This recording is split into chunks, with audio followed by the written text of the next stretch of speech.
So welcome to the programme. Thank you. Thank you. Tonight we're talking about filling the void. So can you talk us through your backgrounds and how you have come to study this topic? Yes, well, I've been a qualified counsellor working in psychotherapy for 13 years nearly, and I've worked a lot with all sorts of areas: anxiety, depression, panic attacks, stress, and eating disorders, and I'm also a couples counsellor. Okay. Yeah. I originally started about 20 years ago. I was an auxiliary nurse in a very well-known hospital. And from there I went on and I trained as a chiropractor, doctor chiropractic. Also I looked at the fact that you need an emotional component, so I trained as a hypnotherapist, and there was a nutritional side, so I went and trained as a nutritionist. Okay, so, quite broad. Yeah, so I combined them. So you've got, if you combine them, you deal with the emotional, the chemical, and the physical side. So I thought really to be treating not symptoms, but the real problem, that's what you need. So there are many ways that somebody can try and fill emptiness in their lives, but you two focus on eating, don't you? On emotional eating. So can you talk us through how somebody might fill the void or try to fill a void with food? Yes. Food is provides a great sensation, doesn't it? Particularly chocolate, I find. And when I've worked with people who have struggled with food, whether they are either anorexic, bulimic, or whether they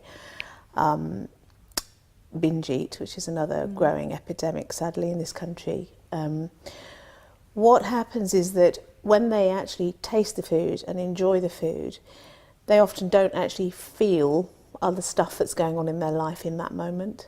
So they're so much in the moment enjoying the food and thinking about what they're going to eat next, or what's in the fridge, or what they're cooking later. They can forget their problems, basically. Some people use food, but other people can use alcohol, can use drugs. Women can use shopping. Yeah. There are lots of ways to fill a void, to fill an emotional void. The problem with it is that you can't solve an emotional problem with a physical action.